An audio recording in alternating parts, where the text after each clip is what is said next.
When I was a child, I cried a lot. One of my most vivid memories from my childhood was me lying on the cold floor, staring at the dust under my bed, with tears rolling down my eyes, and a deep, aching feeling in my chest that would not go away. I was all alone. Everyone said I was a displeasure to be around because of how grumpy I always was. I felt misunderstood and mislabeled. I felt like I was too much, but also like I was nothing. I was 11 years old, and I hated myself. I went to a Chinese school, and for a long time, I couldn't communicate with my peers.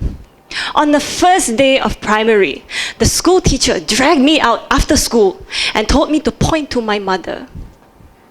And then she asked, "Your daughter never learned Chinese before, ah?" And then my mom said, No. And then the teacher went, "Oh, then your daughter very smart."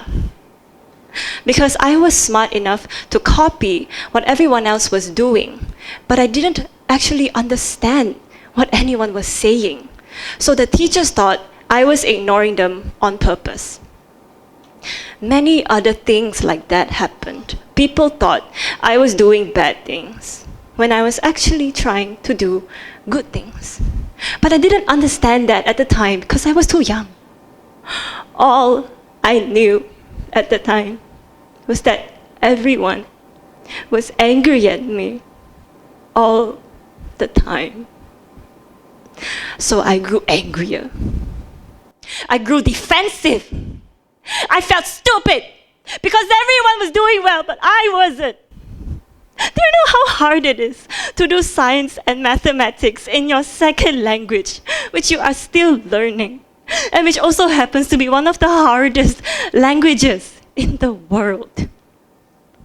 And no one noticed that I was struggling, because the problem with being an English-speaking Chinese kid is that you look just like a regular Chinese kid.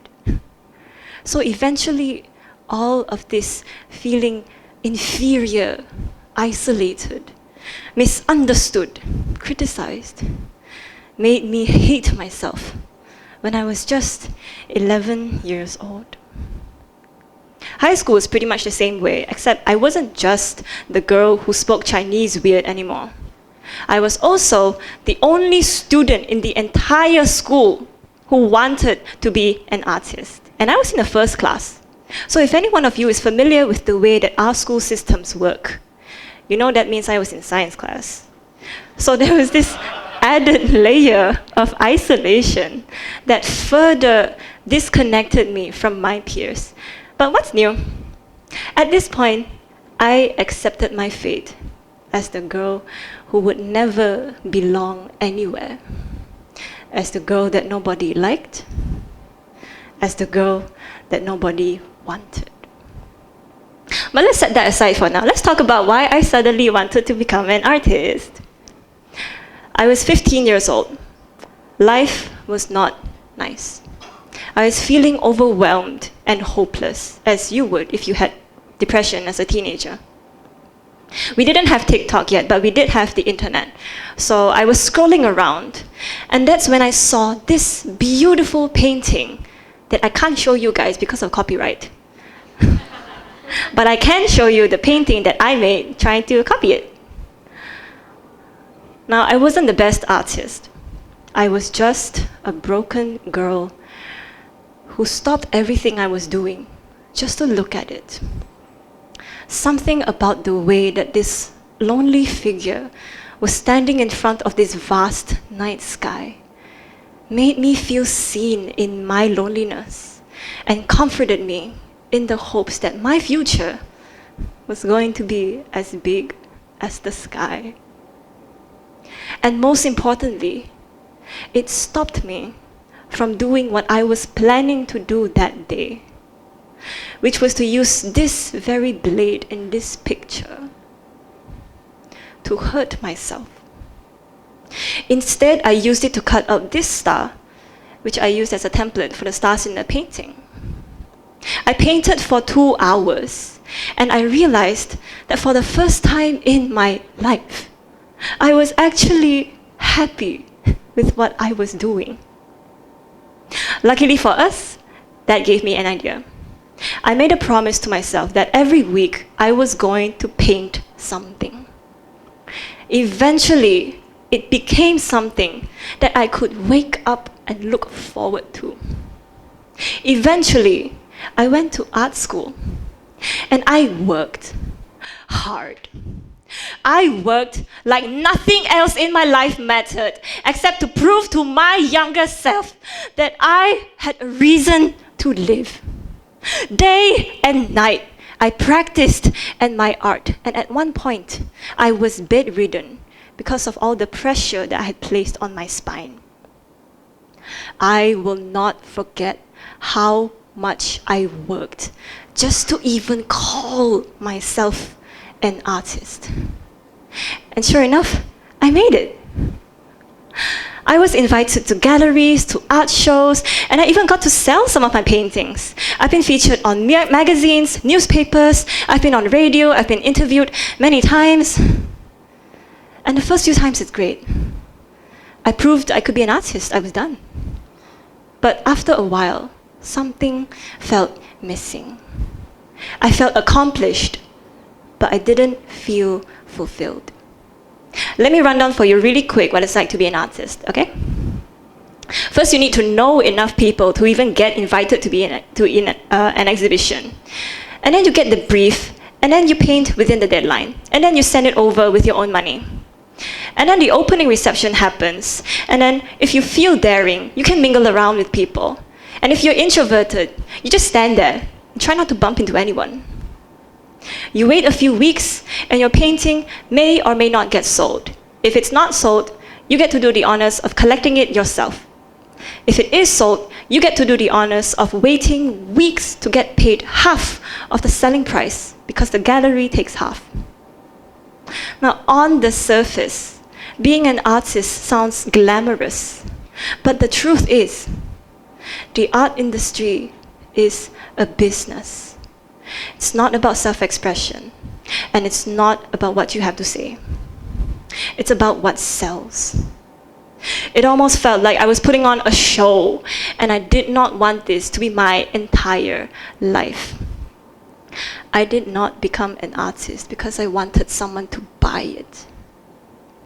I became an artist because I believed that art had the power to transform people and inspire them to think of something new. And I am proof that art has this power because it happened to me. When I was ready to give up, art told me to hold on. When nobody wanted to be my friend, I cried alone in front of my canvases and watched my paintbrush bleed out exactly what I was feeling. When no language in the world could reach me, art spoke to me. And I have seen it happening to other people. So some of you might know that I have an art studio where I teach people how to paint. So this girl walked in, she wanted an art class. She was 15 years old. Let's call her Emily. Emily came every week, but she didn't talk much. But that's okay. I just taught her to the best of my ability. Until one day, it happened. She told me that on the day she met me, she wanted it to be her last day on earth. It was only when she saw a painting that I made, this one right here, that she suddenly felt completely understood. She said that felt like her on the right, and the boat sinking in the distance was how she felt. Our classes made her feel less alone, and that having someone by her side showed her that no matter how isolated she felt, there was an artist out there who was feeling the same way. At this point, I wasn't very well known in the art industry, and my paintings were always criticized for being too dark and heavy. But on that day, I realized that my art was not meant to be liked by everyone, but it was meant to let other broken people feel understood. I hugged her, and I told her everything that I needed to hear as a child. And it worked. By the end of that class, she was ready to give her life another shot. And that became the first time that my work saved a life. Now imagine if I continue inspiring people for the rest of my life. Imagine what would happen in society if we would just let our creatives do what they loved.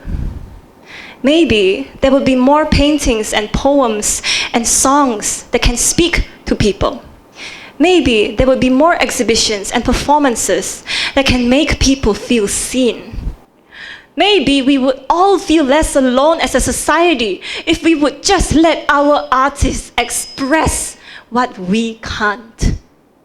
And yes, I know being an artist in this world is hard, and it takes an incredible amount of courage to do something very different from everyone else. But I believe courage is a skill, and believing that your art can make a change is the first step. Because let me tell you this, there is no time period in all of human history where art was not important. And despite it all, art will always survive. But what if you're one of the people who doesn't want to be an artist? Does that mean you're not important? Let me tell you the story of a woman whose brother-in-law loved painting. He painted something every week, but people mocked him. He was unemployed, not making any money, and he was very mentally unstable. I mean, he took his own life when he was 37 years old. That's how old my mother was when I was born. At 37 years old, it's socially expected for you to have certain things, like a house, a car, a partner, a kid. And he had none of that.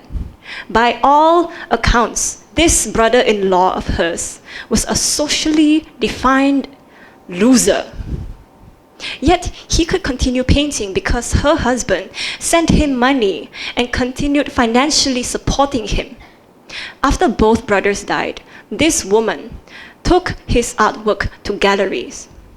And they all laughed at her, but she kept on, taking his artwork to exhibitions and begging people to give his artwork a chance. After she died, her son took over and continued promoting his uncle's artwork. This woman's name is Johanna Hezina Bonga, and she named her son after his uncle, Vincent van Gogh. So again, what if you're one of the people who doesn't want to be an artist? You can be one of the people who helps an artist. Vincent van Gogh sold only one painting in his lifetime, but Johanna made his art reach millions of people. It is the artist's job to create. It is the regular person's job to share what they've created. And the good news is, with all the internet that we have now, it's really easy to put someone's name out there, and you don't have to wait until they're dead to promote their artwork. I've had a lot of people tell me that artists only get famous after they die. And I'm going to tell you right now that that's because you weren't paying attention to them when they were still alive. Now let us do a bit of maths. This is the first time in my career that maths is important. If one artist could inspire someone just once a month, 1,000 artists could help 12,000 people in just 1 year. Now if we had 1 million artists, that would be 12 million people. Now imagine if each one of those 12 million people told 5 friends about how art made them feel better. That's 60 million people.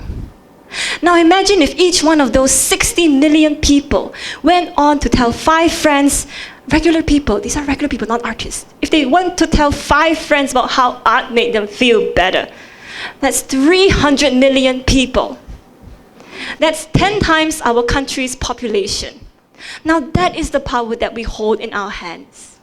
If we make it a team effort, we could actually make the world a better place. We all have a part in this. If you are a parent and your child loves drawing, let them. If you have a friend who is an artist, bring them to an art gallery. If you don't know any artists, go to an art gallery anyway. Tag the artists on social media, compliment them, encourage them. If you know a Van Gogh in your life, be Johanna. You never know how many Emilys could be saved. And to my fellow creatives, artists, writers, dancers, singers, poets, all of you, I promise you that your art does make a difference. And we need it now more than ever. Because in a world where everything is falling apart, your art could be the one thing that saves someone today. This is my TEDx talk. Thank you for listening.